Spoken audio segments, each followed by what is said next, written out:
Oh, look at how beautiful that is. A great weather shot. The Colfax Marathon is happening right now. You know, it's a bad time of year for anyone suffering from seasonal allergies. It's definitely something to think about if you plan to run the Colfax Marathon this weekend. So I brought in registered nurse Kristi Worker. She's joining us this morning with what you should know on race day, from allergies to asthma. So my son has asthma, and I know he's a runner, but he has to make sure that he has his inhaler. So it is safe to run with asthma, correct? It is safe to run with asthma, and we encourage it, but what we do also encourage is to make sure you check with your physician first. If they say it's okay, go with their plan. Really important to make sure if they tell you you need an everyday controller medicine, to stay on that on a consistent basis every morning, every evening.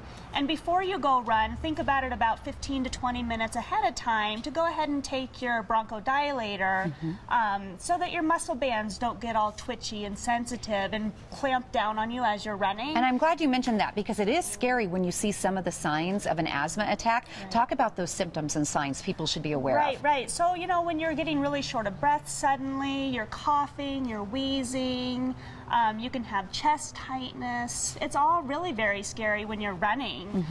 So you want to prevent it before it occurs versus waiting until it occurs and then trying to turn it around. But what happens if we don't? I mean, what should we do, and how can we prevent it before and after and during an asthma attack? Sure. Well, before an asthma attack, we want you to take your bronchodilator about 15 to 20 minutes ahead of time.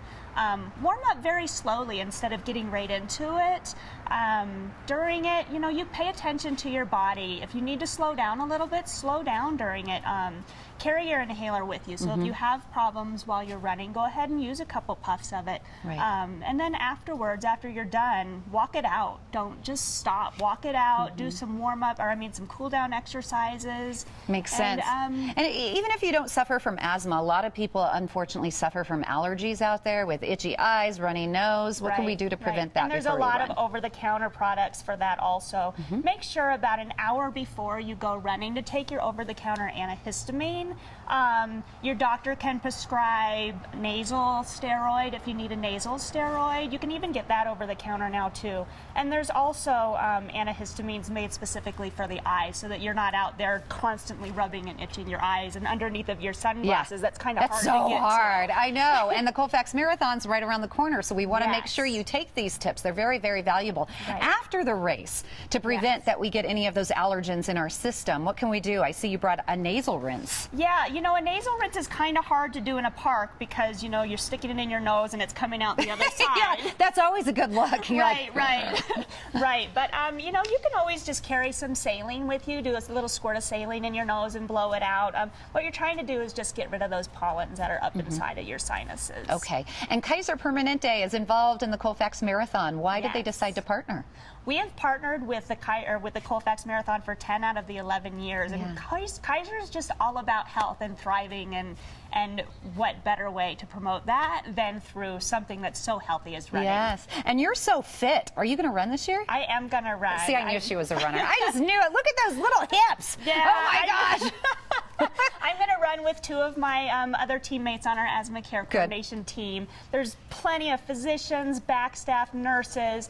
Our IT department has over 100 people running. Well, go Kaiser Permanente. That's awesome. Everybody is involved in this. If you're not a runner and you can't make it out there, is there other ways we can support the Colfax Marathon? Yeah, you know, there's volunteering in the Colfax Marathon. Afterwards, there's music, there's a beer garden. It's like this huge festivity afterwards. Kaiser Permanente has a farmer's market where you can just literally get a bag and go stuff your bag full of vegetables from home, from local gardens. What will we see along the route, Kristi, as we're running the Colfax Marathon? I've done this 5 years in a row now, and there's so many fun things. If you do the half marathon, you get to run through the Denver Zoo. You get to run through the fire stations. There's 7 miles of water. It sounds like there's a You get to run lot. through Sports Authority Field. One of my favorite things was when the fire department had their ladders together with the flag hanging down. I bet that was beautiful. And you got to run through, and there's all these hot firefighters. She's like, ooh, cheering I've you only on. done 12 miles. I can Yeah. take some And pictures. you can't stop and take your picture because you look like A dork.